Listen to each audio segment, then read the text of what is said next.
Η πομπιεία στη βροχή να ψάχνει για τον ήλιο, τον ήλιο που τον έδιωξε χωρίς καλά να νιώσει.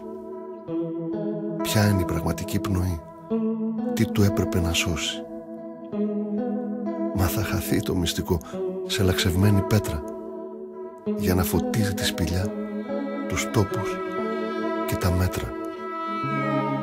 Θα είναι αμέτρητα σκαλιά.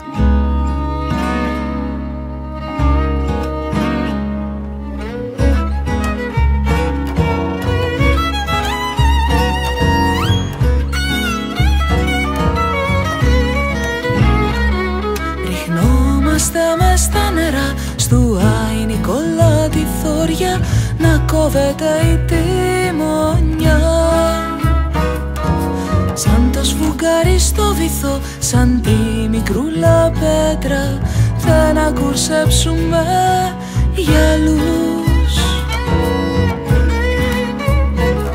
που έχουν τα σπίτια κάτασπρα, τις εκκλησιές μπροστά τους, με τα μικρά χωριά τους.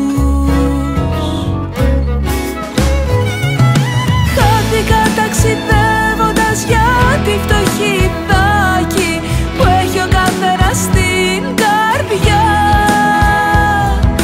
που έχει ο καθένας στην καρδιά, και το δώρο μυαλό του δώρο κρατάει στο χέρι του, δώρο και βάσανο του, δώρο κρατάει στο χέρι του, δώρο και βάσανο του.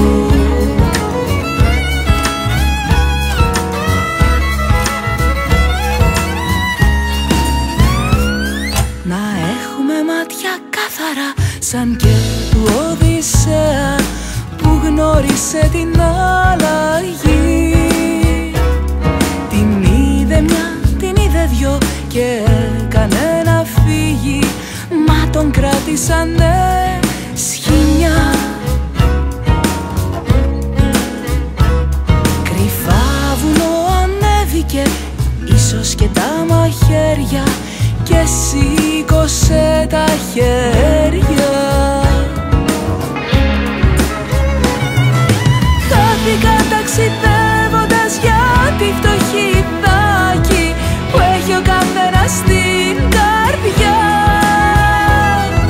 που έχει ο καθένας στην καρδιά, και το θολό μυαλό του δώρο κρατάει στο χέρι του, δώρο και βάσανο του, δώρο κρατάει στο χέρι του, δώρο και βάσανο του.